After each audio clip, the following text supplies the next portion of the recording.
Siempre recuerdo una clase de filosofía donde el profesor nos relató esta historia. En una caverna se encontraban un grupo de hombres, prisioneros de nacimiento, encadenados de forma tal que solo podían mirar hacia el fondo de la cueva. Una hoguera y figuras manipuladas por otros hombres proyectaban en esa pared todo tipo de sombras. Para los prisioneros, las sombras eran la única referencia del mundo exterior. Esas sombras eran su mundo, su realidad.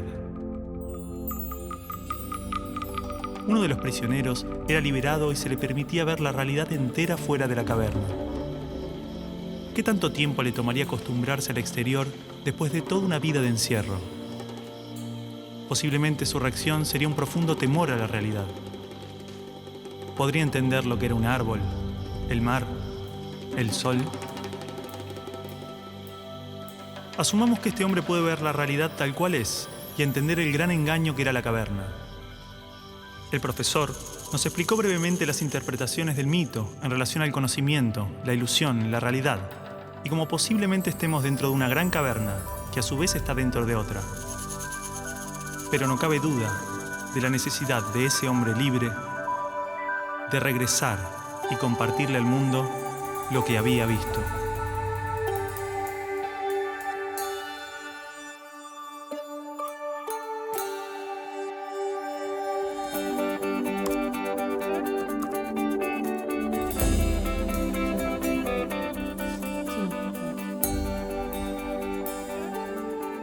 Bueno, y es así como en su 11ª tesis, él llega a la idea de que el filósofo no solo tiene que entender la realidad, sino que tiene que llegar a transformarla.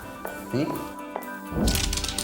Medios de comunicación, miles de libros, todos los discursos políticos, organismos internacionales, expertos, filósofos, páginas de internet. Todos coinciden en la importancia de la educación. Se invierte en capacitaciones, mejoras edilicias e investigaciones. Se compran libros, netbooks, pizarras digitales. Se dictan cursos, suben salarios, bajan salarios. Se imitan modelos extranjeros. Todo para mejorar la educación. Esto no evita que haya tantas escuelas como realidades sociales. Escuelas marginales, para pobres, escuelas depósito. Escuelas para obreros, profesionales, escuelas de clase media. Escuelas públicas y privadas. Escuelas para ricos, escuelas de la élite. Gran parte pretende incluir y contener a la mayor cantidad de estudiantes. Muchas otras se concentran en formar trabajadores de diferentes jerarquías. Y solo unas pocas se dedican a los supuestos resultados de excelencia. Más allá de sus diferencias, todas trabajan y aspiran a un ideal de escuela común. ¿Hasta qué punto esta escuela ideal nos ayuda a desarrollarnos individual y colectivamente? ¿Realmente este paradigma educativo busca que las personas tengan una buena calidad de vida y trabajen para la mejora de su comunidad? ¿Hay otro tipo de escuela que lo logre? ¿Hay alguna educación pensada con estos ideales? Esto nos llevó a abrir las puertas de un mundo oculto para muchos de nosotros.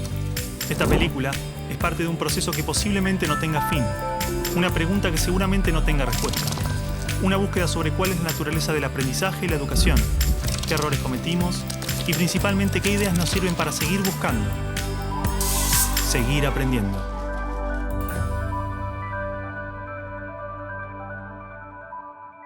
Bueno, supongo que lo que Alicia quiere, la directora quiere, es simplemente estar de acuerdo o consensuar, a ver qué es lo que se va a decir. Es un acto del colegio, el colegio tiene que saber qué es lo que se va a decir. Está, bueno, y medio igual. Javier, ¿en qué quedaron? Bueno, yo les propongo a los chicos como ejercicio que escribieran un texto, ¿no?, contándonos cuál era el balance de estos años en la escuela. Y eso es. Muy poco de lo que pasa en nuestra escuela es verdaderamente importante. Nos enseñan a estar lejos unos de otros y a competir. Padres y maestros no nos escuchan. Por todo eso decimos basta. La educación está prohibida.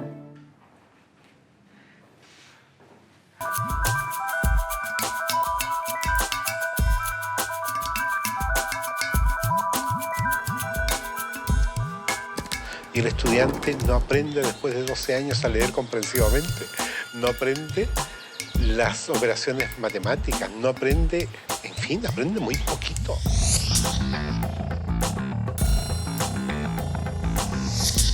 ¿Qué es lo que hace que el estudiante fracase en la escuela? Y el convencimiento va por la comprobación de que no es el estudiante el que fracasa, es el sistema el que está más planteado. Es que las reformas educacionales actuales en boga en muchas partes están mal enfocadas. Son un arreglo cosmético de lo que nosotros pensamos que debemos mejorar en la escuela. El problema está en el modo como concebimos paradigmáticamente a la escuela. Es un problema de concepción básica.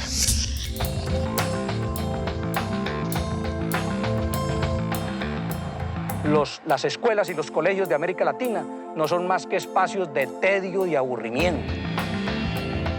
Y yo siempre los invito a que pasemos por los colegios para que miremos una caricatura que hay que romper.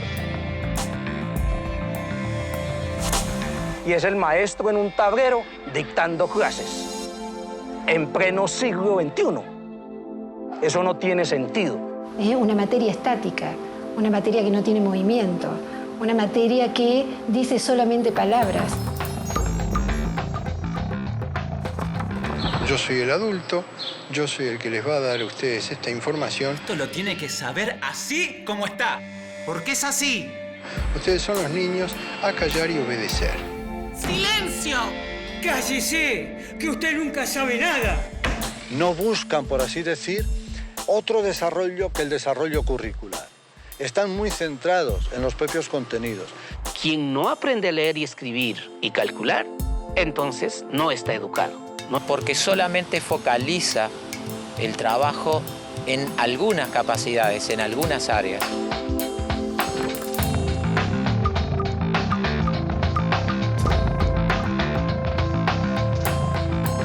El conocimiento actual está parcializado, porque la mirada es parcial. Nosotros decimos que en las escuelas convencionales el aprendizaje es preventivo. Señor, ¿para qué sirve esto? Y la maestra le dice, algún día lo podés necesitar. Pero estos conocimientos hemos visto de que no duran ni prevalecen durante mucho tiempo. Hoy en día los paradigmas están cambiando muy rápido. El conocimiento está cambiando permanentemente. Entonces, lo que ha pasado es que los sistemas educativos no han cambiado tan rápidamente como el resto de la sociedad. Ahí es donde está el problema de fondo. En las escuelas normales y en las facultades de educación nos dijeron que un objetivo es aquello que es medible, cuantificable y observable. Entonces empezamos a buscar la regla que nos permita medir los objetivos. Y eso se llamaron calificaciones, ya sea una A, una carita feliz, una carita triste. Pero la lógica siempre va a ser la misma. ¿Comparar qué? Comparar el sujeto, sus aprendizajes, frente a una escala estandarizada que mide qué, si cada sujeto es único, singular e irrepetible. Busca que un número defina incluso la calidad de persona que eres.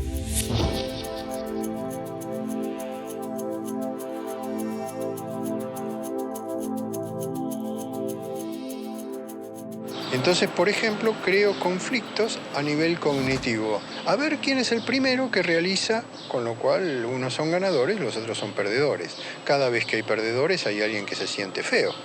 Era obvio. En teoría, todas las leyes de educación nos hablan de objetivos de desarrollo humano profundos, valores humanos, cooperación, comunidad, solidaridad, igualdad, libertad, paz, felicidad, y se llenan de palabras hermosas.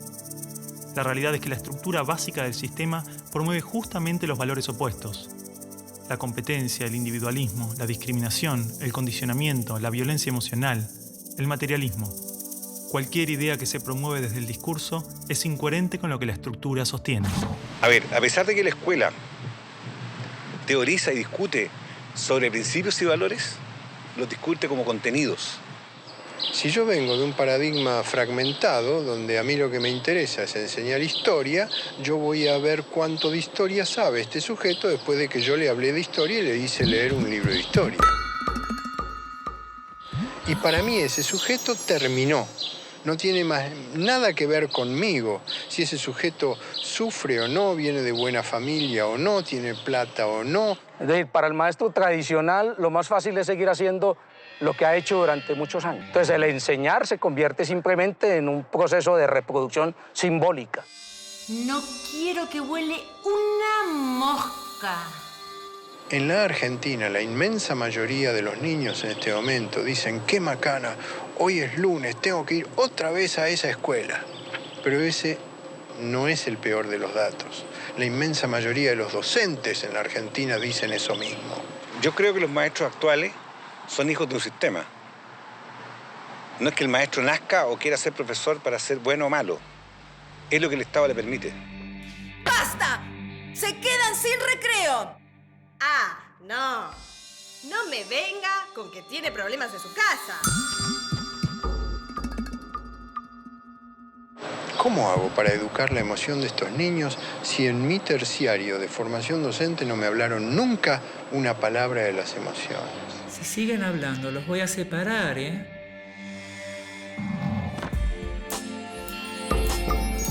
No quiero que vaya a la escuela a perder el tiempo.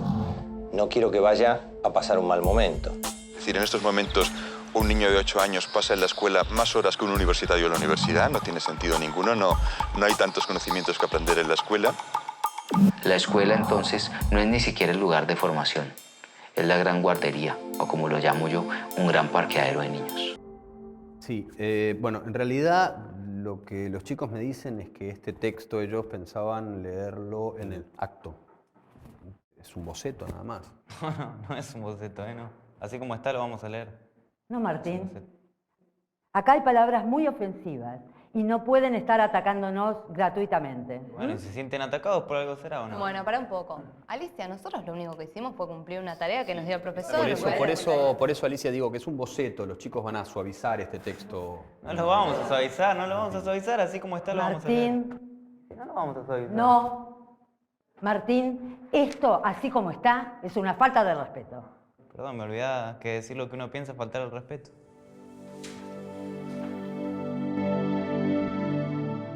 La escuela como la conocemos nace a fines del siglo XVIII y principios del siglo XIX en Prusia.